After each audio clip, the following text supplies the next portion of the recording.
والدین کے ساتھ تعلقات کی خرابی میں اس کو بڑا دخل ہوتا ہے۔ کامیاب زندگی اس شخص کی ہے، نوجوانوں بہت قیمتی بات کہہ رہا ہوں، کہ تم اپنی شریک حیات کو بھی خوش رکھو اور والدین کو اپنی آنکھ سر کا تاج بنا کر رکھو۔ کسی قیمت پر اس کی اجازت نہیں ہونی چاہیے کہ والدین کے ساتھ ذرا بھی بدسلوکی ہو، ذرا بھی ان کی حق تلفی ہو۔ والدین کو بھی اس بات کا بہت لحاظ کرنا چاہیے کہ ہم لوگ اپنی زندگی کی اننگز کھیل چکے، اب ہم بڑھاپے میں ہیں، اب ان کو اپنی زندگی کی اننگز کھیلنے دو، ہر بات میں دخل مت دو۔ یہ بھی والدین کو سیکھنا چاہیے۔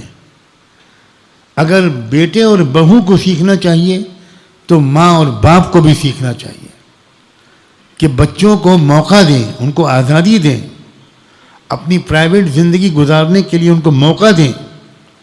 اگر وہ بیٹے کو بیوی سے بات کرتے ہوئے دیکھیں تو خوش ہوں، انکریج کریں اور کہیں کہ تم اس کے پاس جاؤ، یہ میرے پاس کیوں آ گئے تم؟ نہیں میں بالکل خوش ہوں، مطمئن ہوں، تم جاؤ۔ ہو رہا ہے اکثر گھروں میں الٹا، جانے انجانے میں ایک جملہ ماں ایسا کہہ دیتی ہے کہ بیٹے کا دماغ گھوم جاتا ہے کہ ماں کو سنوں کہ بیوی کے سنوں۔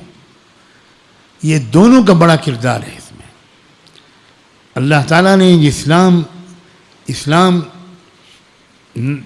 نامی جو تہذیب ہم کو دی ہے، اسلام ایک مذہب نہیں ہے صرف، اسلام ایک خوبصورت ترین تہذیب ہے۔ زندگی گزارنے کا سب سے خوبصورت طریقہ ہے، وہ فیملی زندگی ہو، کاروباری زندگی ہو، اجتماعی اور سوشل زندگی ہو، معاشی زندگی ہو، زندگی کا کوئی بھی حصہ۔